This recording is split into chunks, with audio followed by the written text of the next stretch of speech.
Moving ahead, dear participants, we have our very first panel discussion themed as aligning cybersecurity initiatives with business objectives. Great panel topic. Now, it indeed is an honor for me to introduce all the dignitaries who will share their impeccable knowledge with us in this panel. Now, let me quickly introduce our eminent panelist. Our very first eminent panelist is Mr. Amit Mehta, Cybersecurity Advisory Practice Lead at Mastercard. Our second eminent panelist is Mr. Dr. Roberto Di Pietro, Professor in Cybersecurity at Hamad bin Khalifa University and Advisory Board Member at Center for Cybersecurity Research of Catalonia. Our third eminent panelist is Mr. Mohamed Nabil Mostafa, Global Chief Information Security Officer at Egyptian Arab Land Bank. Our fourth eminent panelist is Engineer Hashem Al-Azizi, Cybersecurity GRC Manager at TAQA Industrialization and Energy Services Company. Our fifth eminent panelist is Mr. Ahmed Salama, Regional Director at Microsoft Middle East Cluster, Modern Work, Security and Business Applications at Microsoft. Our sixth eminent panelist is Mr. Max Heinemyer, Director of Threat Hunting at Darktrace. And the panel will be chaired by Mr. Imran Chowdhury, Global Head of Data Protection and Governance at Aljazeera Media Networks, as our eminent panel moderator. All the best to the team, and over to you, Imran. Thank you, Bridget, and thank you, the fellow panelists. So as Bridget mentioned, we'll be talking about aligning cybersecurity initiative with the business objectives. So we have to, in this particular discussion with some of the panelists who have years of experience in this domain, we'll talk about actually what is this business objectives are, what the business strategy, business objective. We'll go into a bit on also cybersecurity objective and strategy that actually aligns with the business objective. Then we'll go into the cybersecurity initiatives, what are the ways and what are the challenges that we see in the industry, and hopefully we'll all learn how to basically do it effectively to make sure that our cybersecurity initiatives that we take on are successful as an organization, that we actually are supporting the business, and that's what we'll try to talk about. So in that, I want to actually ask, the first question that I want to ask Mr. Ahmed is going to be, what are the key consideration an organization should take when it's developing its business objectives? So if you can talk about a bit how organizations should develop its actually the business objective or the strategy. So Mr. Ahmed, I would like to have you talk about it for a few minutes. Sure. Thank you so much, Imran. And first of all, hello everyone. I'm delighted to be a part of this panel and looking forward for a great discussion. So definitely, Imran, I think the main objectives now, I think they're changing every day. We see different challenges hitting organizations. We see that the whole technology field is changing very, very quickly, I think faster than anyone could have imagined. So just being focused on the classic threats that all organizations have been worried about for the past maybe decades or so now are changing very, very, very fast. We need to be very, very aware of all the different sources of threats that can hit any organization. So let me give you an example.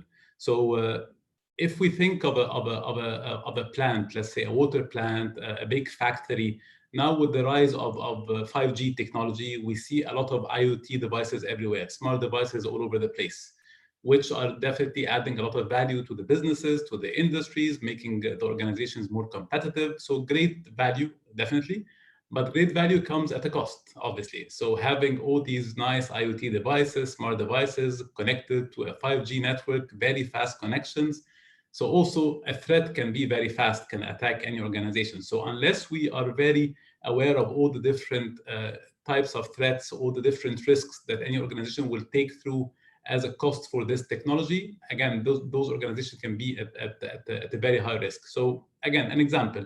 So if someone is managing a big operation, factory, different production lines, very smart devices, and there is a threat, the typical threat would happen to an email, phishing email, or the typical classic threats that we're all aware of. But now, if someone has access to any of those IoT devices, let's say a big tank, a big reservoir that has a certain temperature that has to be controlled, and this IoT device has some malicious access, and the temperature just changed. So this whole, this reservoir, this tank can cause a fire, can cause a huge damage for a big plant, which of course will cost a lot of money, will cost reputation, etc., etc. So again, this is just a very simple risk that organizations need to be aware of. They need to be ready for. Of course, the technology also to protect against those risks is there. But again, maybe the awareness is still something that we all need as a panel and as a community to really make sure that all the customers are aware of all the different risks, all the different threats. Again, this is dynamically changing very, very fast. The good news is that the technology is there also to protect us from such threats. But again, awareness should be key. And actually, I would call it a culture more even of awareness. So the culture has to be there. So being on top of the technology, adopting the latest technology is something definitely very, very impressive in the market. It can help with the competition. It can help customers, organizations grow faster, win market share, be leading the market, etc. But if the culture of security is not there and the right tools are not there within the big environment of any organization, then a threat can, of course, cause this organization a big, can be very costly to if it's not protected the right way. So I think that would be my main input on that topic. Okay. So thank you, Ahmed. So basically, if I understand correctly, what you're basically telling that an organization should know in its own value development, that is actually the services it provides to the customers. It needs to understand what are the technology available in its as it receiving the materials and in its development and its supply, or in the way that it is actually the channels that it provides the services. It needs to understand the technology that it will require. It needs to understand the threats and the risk around those technology, and make sure that that is taken into the strategic objective of the organization. Would that be a summarization? 100%. And just the last point is the culture itself. So I think every single business decision maker, technical decision maker, any person in the organization, they need to have security as part of their culture. This is now, it's not a luxury to have. I think it's a must for us to really leverage the technology at the maximum. Security has to be part of our culture. Thank you, Ahmed. Next question I want to ask Mr. Mohamed Mostafa. Can you suggest few practical guide for cybersecurity professionals to get more business support for their initiatives? We hear that when we talk about the cybersecurity initiatives, the business sometimes do not provide us the right level of support. So how do we ensure, I mean, from your experience, what are the practical guide you can really provide the cybersecurity professionals to ensure we get more support from the business?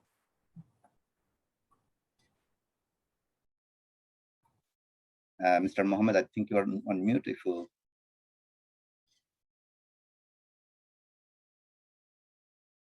Mr. Mohamed, you're on mute. Network is dropped. Now I'm back again. Can you please repeat the question? Okay, so I was going to, if you can provide, based on your practical, based on your experience, what are some of the suggestion or advice would you give to the cyber professionals to ensure that they get more business support for their initiatives?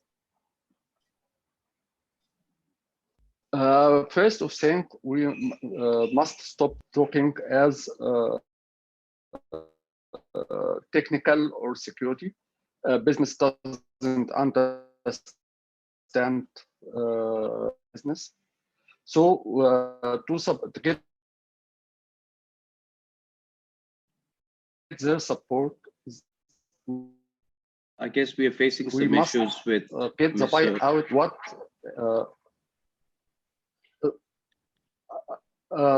What benefit will return on the business from this security initiative, if it's technical.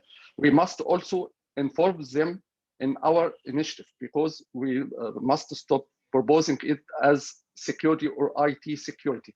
It must be proposed as a business initiative. For example, if we have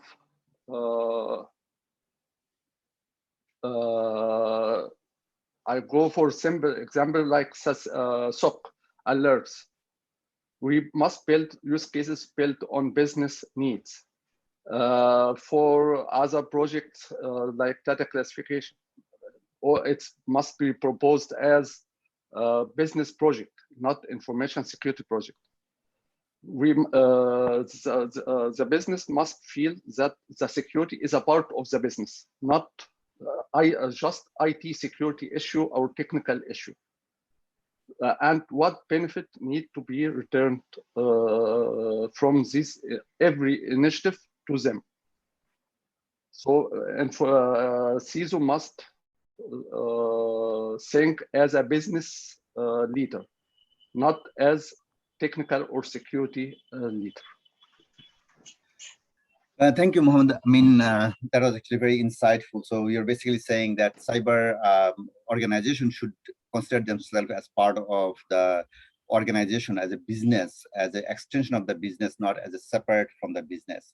And we need to really ensure that our projects and our initiatives, our priorities is more aligned with the business itself, including the initiatives should ideally always tie back to a business project, right? Right, and also involve them in our decision as a security. If we take down a service, you must discuss it with them and get the impact on the business before take any decision. Thank you, Mohamed.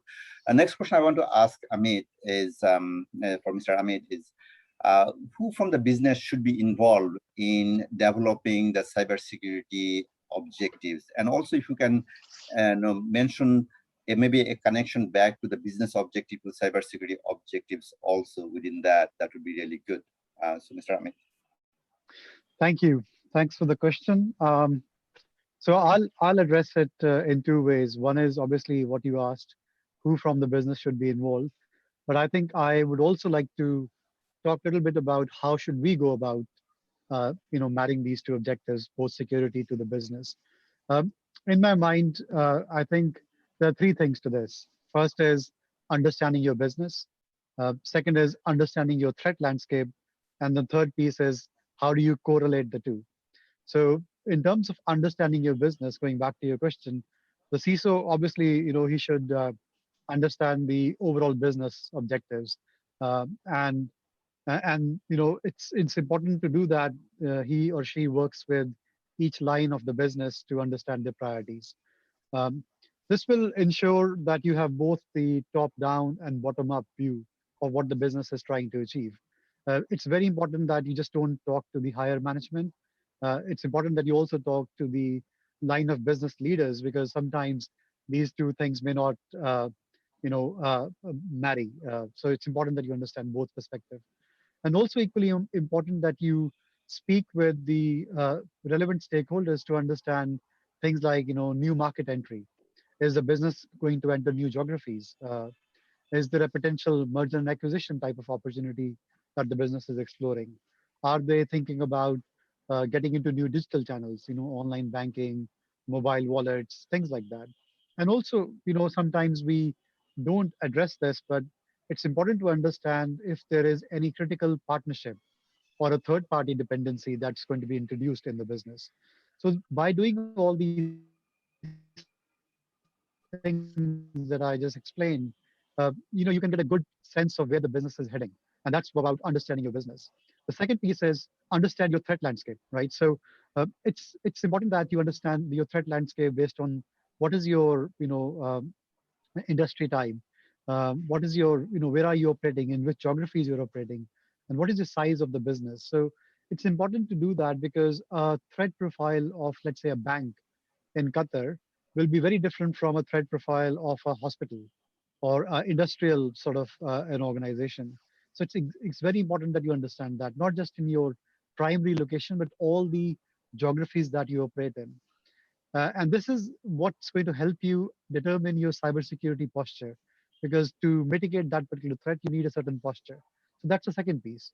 And finally, when you have these two information, right, you have the good understanding of your business, you understand your threat profile. Now you start looking at this and you correlate the two. And this will help you identify the initiatives from cybersecurity perspective that you can put forward in front of the business. And I recommend that each initiative should have a cost in terms of how much it's going to cost to the business. And equally important is to give a business value score, what value it brings to the business. And that is where you can then work with the business to agree on the prioritization. And that's what my perspective is in terms of how to go about aligning your cybersecurity initiatives with the business strategy overall. Thank you, Amit. My next question that I want to actually ask is Mr. Hashem. Given what Amit just mentioned about that, okay, we need to understand as part of the cybersecurity initiative, we have to understand the business, we have to understand the threat landscape, and as such. When developing a cybersecurity initiative, what are the different considerations should be taken into account, and who should be involved in making that decision in creating the cybersecurity initiative? Mr. Hashem. Yeah. Thank you, Mr. Imran, for your question. Actually, first of all, I would suggest before opting or recommending any cybersecurity initiative or carrying it on, that we need to see how can this initiative support the business objective? How can this initiative support the organization mission and vision, as well as how is it fit into our organizational or governance system and business operations, right? Because, carrying on a cybersecurity initiative would impose a certain amount of resources, which might include funds, personnel, technologies, time, and so on. To ensure that this initiative is really helpful to our organization or not, the consideration of viewing it from top level and how it supports our business objectives is really crucial. Yeah. Thank you, Hashem. Next, actually, I want to ask Professor Roberto. You heard about what like all of the panelists have mentioned about going into developing the cybersecurity initiative and as such. I know in many organizations, especially in a multinational organization, getting the support from the business in terms of budget for their initiatives is always fierce. There is always competition in getting that budget. So how do you suggest that we can actually get support from business for the cybersecurity initiative?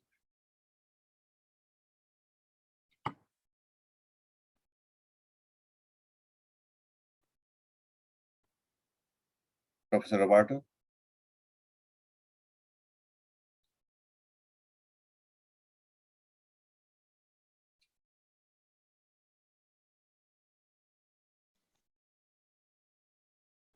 Hello? Yeah, we can hear you now. Okay. Go ahead. Can you hear me? Yes, go ahead. Yes. So thank you very much, as usual. Muting and unmuting is always an issue. So for me, the big issue when it comes to budgeting, it's as was said by Mr. Imran at the beginning, it's a matter of language, because when we try to sell our security solution, whether it is a very good technical one or even just a scheduled patch or something like that, we need budget. Okay, and I really agree that FOMO does not work, and also FUD does not work anymore. So if you scare C-level suits, they are not scared, because they say, well, till yesterday everything was running well, why there should be AWOC tomorrow. And even like fear of missing out does not work, because the competitor can be doing things in a different way than your company. But if it costs money, probably you'll continue doing business as usual. So for me, the only way to be able to catch the budget which is needed for every initiative within a corporation, from medium to big corporation, is try to show the value of cybersecurity. So cybersecurity should not only be able to secure the business, but should be also seen as a value multiplier. And let me explain a bit what I intend as for a value multiplier. Nowadays, there are many regulations that require certain level of cybersecurity. But not only that, even if you go beyond the regulations, there are like insurances. Think about Colonial Pipeline, okay? They were requested the ransomware and they paid the ransomware, but it seems that part of the ransomware was paid by the insurance. Now, well, I see the future. I see the future in this context. I see the future that there will be more and more cyber insurance, but the premium that you pay for the cyber insurance will be based also on the cybersecurity measures that you have in place. So the higher the cybersecurity measure, the lower the premium. So this is a clear way to show that there's more investment in the cybersecurity budget for information security awareness, or for projects within the company, for revising the procedures, also for acquiring new systems, can be translated in huge saving for the cyber insurance. This is one dimension. The other dimension could be strictly related to the business. You have a product. The product comes with many features. One feature that now customers could be considering is security, because they know that if they're the sellers, they're going to sell their product to other parties, and the other parties are becoming more and more picky when it comes to security. Is the software being tested? Has the software been screened for secure code? Has the software been subject to run in virtual environment to see whether it affects the reliability of the other system? Is the software prone to attacks? So there is a number of techniques which are technical to provide the sort of assurance that the code is quite good, that does not introduce backdoors, like in this case, SolarWinds. So in the end, cybersecurity has a long way to go, because still is not in the DNA of corporations. It's still seen as a cost. And this is clarified by the fact that the CISO position is normally under the CIO. And this is in the vast majority of cases, which is not, for me, the right way to see security, because if you compare security with information management, of course, there are things that are related to information management, like information sharing, that require less security. So if you have to decide and you put the decision in the hand of the CIO, probably information sharing and the system openness will take advantage over the security part. So for me, the CISO will be becoming a real C-suite level when there will be an independent role and not under the CIO. I beg pardon of all the CIOs that are connected, but that's the way I see the way for cybersecurity to really become part of the DNA of any company. Thank you. That's my small take. Thank you, Dr. Roberto, for that. And also that insight about how the relationship between the CIO and CISO may create a complexity within the organizations in terms of the independence or the decision making. So I want to actually ask the next question to Dr. Max. So Max, given basically what Mr. Ahmed and other panelists, including Amit and others, mentioned about the threat landscape, a changing threat landscape, as well as changing of technology in a rapid pace within this, within the society,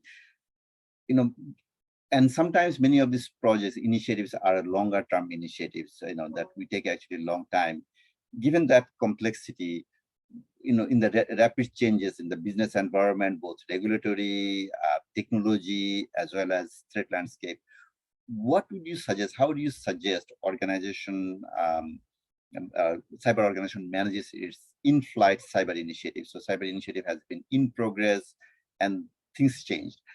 What are the suggestions can you really provide us to make sure that initiatives are reevaluated, reprioritized, we don't go over the budget and as such? Thank you for the question, Imran, and hello to all fellow listeners and my eminent panel members. It's a pleasure to be here. And I see you left some of the hard questions for me, so I appreciate that. How can we reprioritize cyber projects? And it's not just the threat landscape that might be changing, it's mainly the business priorities. We've heard it earlier from Mr. Ahmed. What if we decide to buy or build a big factory all of a sudden with many IoT devices in there? But I, as a security leader, I had budgeted and planned for a 3-year SIM monitoring strategy for my corporate environment. All of a sudden, these requirements change. So what do? I think we are in 2021 at a day and age where we do have good access to flexible people, processes, well-documented processes, and technology solutions. Much different to maybe 10 or 15 years ago when cybersecurity was still evolving and we were still trying to get better technology and understand best practices. So in theory, we have all the tools to make flexible adjustments. What I'm trying to say is we have to, as security leaders and organizations, assume from the get-go that priorities and requirements will change. And that means for our projects, whatever that might be, preventative controls, building a SOC, creating a hybrid strategy for outsourcing, supporting the business in the ROCE, return on security investment, whatever it might be, we have to work in small increments, show value, and plan with flexibility in mind. So the old approach of having a 5-year plan for implementing this one big monolithic project, I would rethink that if I'm a security leader in my organization, because that is very hard to deliver and the business priorities will change over time. It's good for a strategy to have an idea of what I want to cover, but the exact implementation should be chunked down to small increments that can show value over time and are flexible to adapt. And I've seen security leaders, I've got the pleasure to talk to many CISOs and CIOs out there who actually budget this in. They keep budget and not just monetary budget, but they keep some risk budget in terms of people or tool budget or process allocation time to adjust their priorities. If something new comes in flight, they have that budget and time in terms of people, process, and money to adjust their priorities and do an ad hoc new project or reprioritize people to some new project that's more important to the business. So I think there's much more to be said, obviously, but I don't want to steal airtime of my fellow panelists. I think it's about building in flexibility from the get-go. Thank you, Max, for that information insight. Next, actually, I want to ask Mr. Ahmed. I'm going to back to Mr. Ahmed for a question on for a cyber initiative to be successful. We heard that we really need to work a lot more closely with the business. We need to ensure that business understand us and as such. So if you want to get a support from the business for your cybersecurity programs, what level of what would you suggest that the business becomes aware of in terms of the knowledge of the business leaders to make sure that we get the right level of support for the cyber initiative? So what kind of a knowledge do you think that they should really have in that regards? Sure, Imran. So another great question for sure. Based on my experience, based on what I've seen, is that seeing is believing, as we say, right? So if you keep trying to educate the business people about the security threats, about the security trends and patterns, etc., they definitely would hear you, but probably they would not really feel the risk behind what you're saying. From my personal experience, whenever I'm meeting a company, we're trying to set a certain strategy, I start sharing with them some horror stories, if that would be the right term. So telling them about other maybe similar organizations in the same industry, same region, or even more mature regions and more advanced regions. And I tell them, by the way, this company, I'm sure you know them. They say yes. I say yeah. They had this story, which is a publicly available story. So I'm not coming up, of course, with the story. It's known information. And once they start understanding the details and how this fraud happened or this threat took place, etc., they start relating. Okay, we're using a similar application. We have a similar policy. We have a similar business to manage, to run. So if this happened to this company X, it can happen to us. So now they're paying more attention to what we're telling them, how we're trying to help them. So that was my best, personally, that was I think the experience I had, because whenever we go the classic way, sharing with them, okay, you're using this application, you have this infrastructure, there are these threats, you can have a problem with this, with that, etc. Again, they would never really relate. They're not technical people, they're not security experts, obviously, they're experts in their business domain. So the best way to really tell them, okay, this is a story, a real story. You can go and search it online and you'll find all the details that you would like to know. And this can happen to you, as simple as that. And now we're here to help you. So this is what we can offer you. And again, technology is there. Technology is advancing very, very quickly also on the protection side, using machine learning, using artificial intelligence. So these terms are very appealing to the business people when you tell them artificial intelligence is here to help you grow your business. This is very appealing. But when you tell them this is the same technology can help you also protect your business, they don't really relate to that very easily. And I think it's our duty to make sure that this awareness takes place on a larger scale, to make sure that all the business people also are aware of the cybersecurity trends and how they can make sure that their business is always protected, even with the huge change in the technology and the business challenges, etc. Again, technology is there also to help them and to protect them. Yeah. Thank you, Ahmed, for that. I know it's actually very good insight that the AI can actually, as you mentioned, that AI can potentially help organization to improve its cyber, cyber basically portfolio, definitely. I want to go back to Amit. Basically, Amit, one of the things Dr. Roberto was mentioning about the reporting structure of CISO to the CIO and how that might impact the decision making and the cyber initiatives. So, does the placement of CISO in an organization basically has an impact on the success of the cyber initiative? If Amit, if you can just highlight based on what you see. Thank you. Thanks, Imran. As Dr. Roberto alluded to this, so I personally think it has a really significant impact on the success of the security program within the organization. And I can tell you from personal experience, working with multiple companies in different parts of the world, largely the CISO or the security person is perceived as more of a security administrator, who's responsible for securing IT systems. I think if that is the mindset, then organizations really are missing the point. CISO, as Dr. Roberto alluded, should be treated as a true business leader, who of course is a specialist in cybersecurity, and he has a particular focus area, and therefore he should be involved in the decision-making process of the organization. I think treating him or her as a security administrator, or tagging him as a CISO, but not giving the right credibility and the organization structure and hierarchy, I think organizations are not doing justice to their security program. He should be a member of the senior management if that is ideally that should be the case. And we did a survey recently of number of organizations in Middle East Africa, and I can tell you we asked a very simple question: do you have a CISO? And that also was a surprise that most organizations don't have someone who is assigned as a CISO or equivalent. A lot of even banks, mid-tier or small banks, have the IT person or the head of IT take on the responsibilities of security as well. I think security has evolved big time. It is a complex area. It is an emerging area. So there are people with a certain skill set that's required to help you navigate this challenge.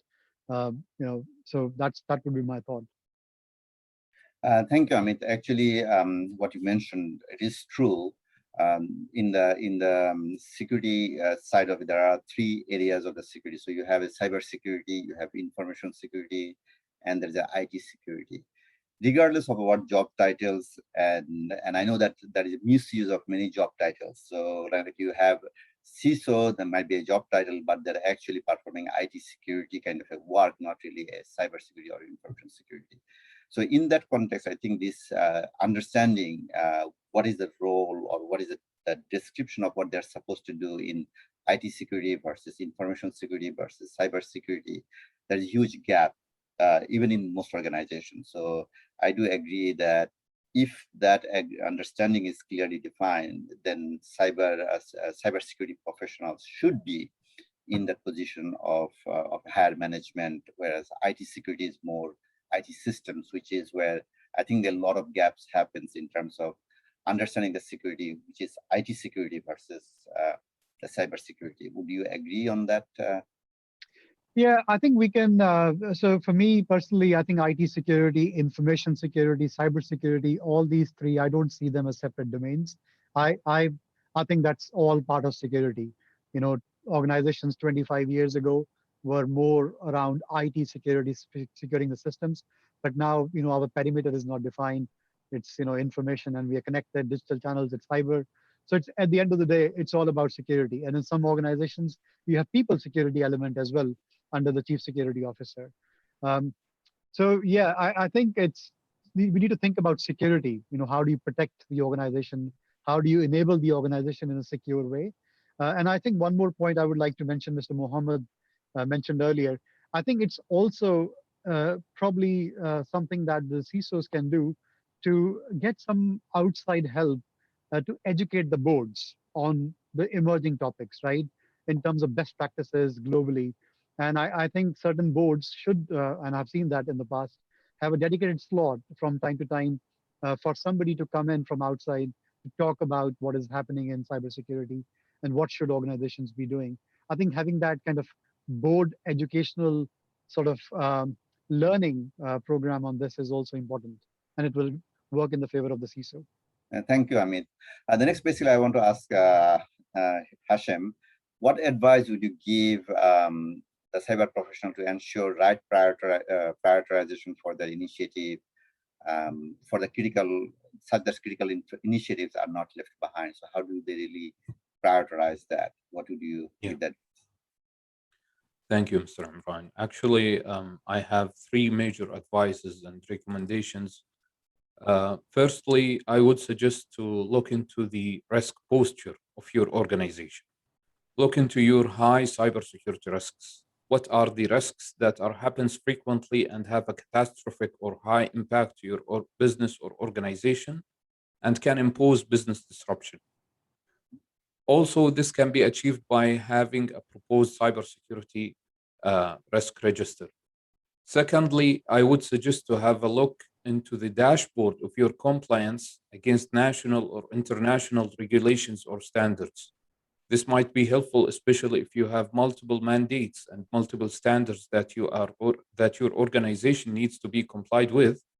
You can have something like a dashboard to see where are the intersections between those standards, so that if you can carry an initiative that would be really helpful and to fulfill your requirements here and here in this standard and the other standards as well.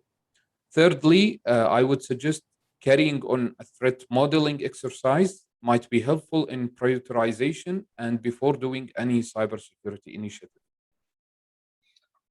Thank you, Hashem, for that. Next, I want to ask Max, given the changing threat landscape, how should business cyber professional work with business in aligning with business objectives? What would you suggest? Thank you, Imran. I think I want to piggyback on something that Amit said a minute ago, which is that the security organization should educate the board or the business. And I think that's part of the fundamental role. The security organization, which could be the CISO or the security consultant or even the IT manager if there's no CISO on board, they should translate and abstract, right? The board, the business, they don't need to understand the latest CVE or the latest ransomware strain or the latest supply chain attack. They need to know what it means to them. So that gap there needs to be bridged and it needs to be abstracted away by the CISO or whoever is heading up the security organization. Now, there's also something else that bothers the CISO, right? The threat landscape is changing all the time. If it has a massive impact, like for example, ransomware groups, not just encrypting things, but going to double extortion by also exfiltrating data and threatening to release it publicly, that's a big shift in risk for the business. It just means the availability is not just impacted, but it also means the integrity or confidentiality, and that needs to be translated and pushed up. How exactly that works, that is abstracted away. So the security organization needs to do that education, that advisory role, that consultancy, and enable the business in that way. Of course, there's a second aspect. How can the CISO of the security organization deal with a constantly changing threat landscape? I think Ahmed mentioned that earlier. AI can play a big role here, advancing technology to help make that thing less complex. It's all about complexity. Complexity kills IT security, always has, always will. So incorporating clever technology to abstract that complexity and let machines do the heavy lifting can help the security organization. Thank you, Max, for that. Next, I would like to ask Dr. Roberto. So apologies, Mr. Imran. I just want to add something to what Max said. So one thing I think can also benefit the organizations is if we are able to quantify these cyber risks in terms of dollar value, financial impact. There are tools and platforms that can help you quantify that. I personally think having seen these being used in the organizations, it really helps bridge that communication gap and brings the technology conversation into the business sphere and helps the leadership make good decisions. So just wanted to add that point. Okay. Thank you, Amit, for that additional points in that. Next, Dr. Roberto, cybersecurity and business initiatives. Do you see them as a value multiplier, or is it actually a cybersecurity initiative at an overhead to the organization? How do you see that? I mean, there are different point of view. If you were in the finance office, probably you will see that just as a cost. If you were like in production, you would see like a needed cost because security in products means that you have to slow down the program to do the security check and to revise the code. And if you find something, then to fix it, which requires more time. So overall, it's perceived like an overhead. That's the clear point. If you take it per se, it's indeed an overhead. The point is that nowadays we should become, as a cybersecurity professional that want to introduce security, actually to improve the security of different organizations, we should become more of a businessman. So we should see how security could be better sold within a company. And for me, the only way to show the value is that it has to first to have a revenue, which is higher than its cost, but this is not enough. Should be aligned with the return on investment of the typical organization. If you're in business sector where your ROI is 3, then cybersecurity should come back with at least a 3 multipliers. If you are high tech, so probably your ROI is like 10 to 15, cybersecurity should come back with a 10 to 15 on the investment you do in cybersecurity. So it's a challenge. It's a challenge, but I would like to reverse the challenge. The challenge for me is not on the board, as has been said before, which a very nice intervention. It is not to educate the board. Educate the board is maybe doable, but it's also very difficult. I think that we should educate the cybersecurity professional to speak more business language and to go the extra mile in justifying the cybersecurity program that you want to implement in terms of business, and to find out how the business can profit from your program. And when you show this to the board, you show to the decision makers, senior management, it's them coming back to you and say, okay, let's do this because this adds also value to my product. This also adds value to the skill of my people. So it's also maybe an enabler for retention. So HR will be also keen in supporting you. It's building consensus, and you basically build consensus on ideas partially, but less and less, and more on data. And the silver bullet for me is speaking in terms of ROI. And if you show that your ROI for the cybersecurity program that you mind is comparable to the ROI in the industrial sector you work in, then there should be a green light. Thank you, Dr. Roberto. I mean, definitely return on investment showing that the board is one of the key things that we should, as a cyber professionals or any IT professional, should be considered. I will, given the time, I want to ask my last question to Mr. Mohamed. If you allow the next panel, I know we have time, so I'll try to make it quick. For Mr. Mohamed, I mean, hearing all these things in the panel discussion today, I want to get your insight into why many of the cyber initiative fails. So if you want to give certain suggestion about how not to fail, I want to get your insight based on that. First, without partnership and alignment with the business, we will not have a successful function. My advice, CISO must stop sitting in silos in the office, and business see them only as a whistleblower, there's a risk, or asking for budget or cost. I remember one time when I went to a CEO meeting, once he saw me, he said, I hate to see you, because if I see you, then there's a bad news. My advice is must take the initiative, go to the business line managers, sitting with them, start to understand their business, what is their pain, helping them how to solve their problem and pains. So business start to see them as a business enabler and partnership, start engaging InfoSec in the early stages on their initiative and projects. Now, for example, I am a member in many business committees as a member, retail committee, other committees. Even when I attended this meeting, sometimes they are saying initiative, they saying the security will stop it. I say, no, I'm here to enable you to solve it. Tell me exactly what you want, and I will help you and put the proper control so you can achieve it. So must be keep in mind, no business, no risk. Thank you. Must be a risk and it must enable. Thank you, Mohamed, for that. So with that, basically, no business, no risk. So business fails, risk doesn't really matter. So thank you, all the eminent panelists for participation, and we really want to thank you for your insight that you have provided. I'll give them the podium back to Bridget. So thank you, everyone.